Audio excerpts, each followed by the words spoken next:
సమంత చెప్పింది ఏంటి చేసింది ఏంటి అంటూ నెటిజన్స్ అయితే ఫుల్ ఫైర్ అవుతున్నారు అనమాట. సోషల్ మీడియాలో అయితే విపరీతంగా ట్రాల్ అవుతున్నారు. అసలు దేనికి అంటే సమంత గారు రాజ్ నిడిమూర్ గారిని రెండో పెళ్లి చేసుకున్న తర్వాత తనకి శుభాకాంక్షలు చెప్పేవాళ్ళు, సపోర్ట్ చేసే వాళ్ళు ఎంతమంది ఉన్నారో పక్కన పెడితే, విమర్శించే వాళ్ళు, వ్యతిరేకించే వాళ్ళు మాత్రం ఖచ్చితంగా 100కి 70% పీపుల్ మాత్రం కనిపిస్తున్నారు.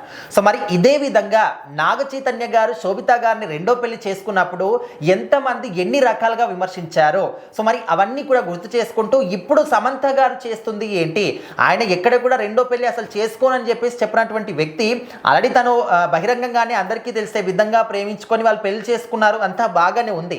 కానీ సమంత గారు, నాగ చైతన్య గారు సమంత గారు విడిపోయిన తర్వాత తను మాట్లాడినప్పుడు ఏం చెప్పారు, అందరికీ ఇంకా కూడా చెవుల్లో వినిపిస్తూనే ఉంటుంది ఆ మాట.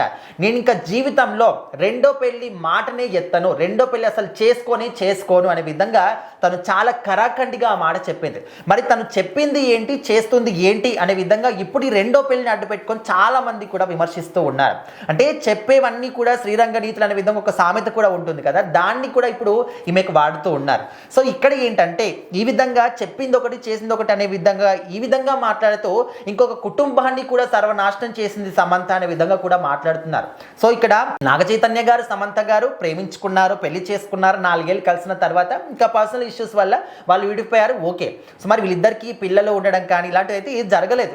బట్ ఇక్కడ రాజ్ నిడిమూర్ గారికి ఆల్రెడీ పెళ్ళయింది, వాళ్ళ పిల్లలు కూడా ఉన్నారు. సో మరి వాళ్ళ పిల్లల సంగతి ఏంటి, ఒక కుటుంబాన్ని ఖచ్చితంగా నాశనం చేసినట్టే కదా. సో ఇక్కడ వీళ్ళిద్దరు విడిపోవడానికి మెయిన్ రీజన్ ఏంటనేది ఇప్పటి వరకు కూడా తెలియలేదు, ఎవరు కూడా వాళ్ళు కూడా బయటికి చెప్పలేదు.